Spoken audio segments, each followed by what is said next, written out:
నమస్కారం తెలంగాణ ప్రజలందరికీ ఈ మధ్యకాలంలో తెలంగాణ రాష్ట్రంలో 2028 ఎన్నికల్లో ఒక paid survey civic poll analysis committee CPAC survey అనేది ఈ మధ్యకాలంలో జూన్ 10వ తారీఖు రోజు బీఆర్ఎస్ పార్టీ అధికారం వస్తుంది, కాంగ్రెస్ పార్టీకి 22 స్థానాలు వస్తుందని చెప్పడం వెనకాల ముమ్మాటికి ఇది బీఆర్ఎస్ నాయకుల ప్రమేయంతోనే ఇలాంటి బోగస్ సర్వేలు పెయిడ్ సర్వేల ద్వారా తెలంగాణ రాష్ట్రంలో అధికారంలోకి వస్తామనేది పిచ్చి ఆలోచనలు చేస్తూ ఉన్నారు.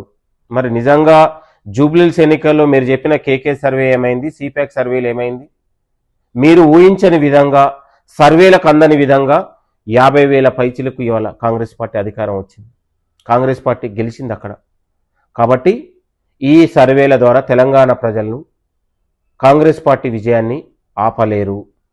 మరి నిజంగా సర్వేలే నిజమైనప్పుడు ఇవాళ కేటీఆర్ ఎందుకు బస్సు యాత్ర చేస్తామంటున్నారు? మరి ఎందుకు కేసీఆర్ బస్సు యాత్ర చేస్తామంటున్నారు, కేటీఆర్ పాదయాత్రలు చేస్తామంటున్నారు? మరి ఎందుకు మీకు నిజంగా అంత భయాందోళన ఉంటే ఎందుకు మీరు ఇలాంటి ఆలోచనలు చేస్తూ ఉన్నారు? సర్వేలే నిజమైతే